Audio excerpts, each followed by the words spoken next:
What's up, Sneeples? This is the episode 6 of How to Draft Outsiders, and we're going to go over our last hero, which is Riptide. Let's get into Riptide and how we can make a good deck around him in Limited. First things first, let's go over our hero and how we can use his ability. His first ability says when you play a card from your hand, you may put another card from your hand face down to your arsenal. This is basically a free reload, which is critical and amazing. His second ability says that if a trap you control triggers, deal 1 damage to your opponent. Very cool in the fact that you can deal damage on your defensive turn. Let's get into what cards we need to draft in order to go into the Riptide route. Okay, first things first is our bombs. Our bombs are his legendary traps, specifically 2 of them, which would be the collapsing traps and the buzzsaw trap. These 2 are amazing. His other trap that's legendary is okay. You can hold that in the middle rounds really, but you see the other 2, draft them immediately. Those are bombs.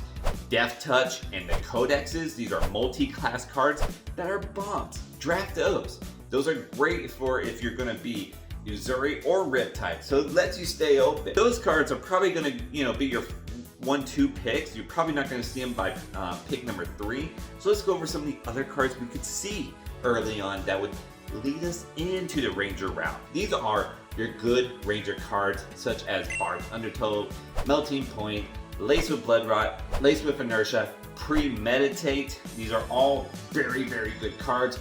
And even if you see a yellow or blue Death Touch there, that's another good card to just go ahead and pick up.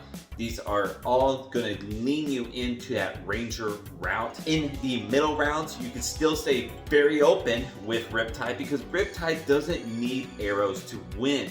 Instead, he just needs good attacks.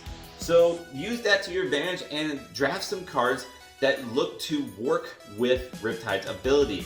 And on the free reload, that is more Death Touches, more Virulent Touch. These are cards that work out of the arsenal. Scout the Periphery pumps up your arsenal, and while putting 1 in with Riptide's ability. Pumps are great here in the middle rounds, as well as just good generic cards like Humble, Wreak Havoc, Cut Down the Size, Amnesia. All very good cards to draft here in the middle rounds.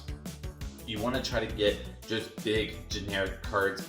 If you can get some go-agains like Ravenous Rabble, maybe even Seek Horizon, go for that. You can attack multiple times with Riptide fairly easy. Also, of course, he is a Ranger. If you see some red arrows here, you can lean into that. But if you're gonna go Riptide, you're gonna have a little less focus on the arrows, but more focus on just overall damage. Now, in the later rounds is where you can start drafting your trap cards, okay? Maybe in pack 2 or pack 3, you can put these more in the middle rounds if you want, but the traps here are kind of okay. There's 2 traps in particular that aren't his legendary traps that if you see, go ahead and pick those up. These are Inertia Trap, which is a very good trap to use against your opponent to disrupt them, as well as Tar Pit Trap. Another good trap to disrupt those very go-wide decks. So these are the 2 trap cards. If you see, you can pick them up in the middle rounds. Probably wouldn't pick them up in the beginnings, but probably in the middle rounds. Other than that, use your later round picks to pick up traps in the end. Let's go over it real quick here. We got bombs that are the multi-class cards in the beginning, as well as good Ranger cards like Red Arrows and Red Pumps. And then in the middle round, we have a little bit more Red Arrow, Red Pumps, but we're also looking for some arsenal cards like Scout Periphery, Virulent Touches, Death Touch, as well as generic cards. Finally in the late round, everything else really. But here we can also draft our traps. That is how you can make an amazing Riptide deck work for you. You'll find that this is a Ranger, but doesn't really act like a Ranger all too often. You can still shoot the arrows, but you can also come with big attacks and feel fine. Go out there and have some fun with him. He's our new hero. Let's see how he does. Get to fabbing. There's another episode coming out dealing with draft that will be more intensive on how to draft. just an overall basis. Okay, guys, I'll catch you in the next video.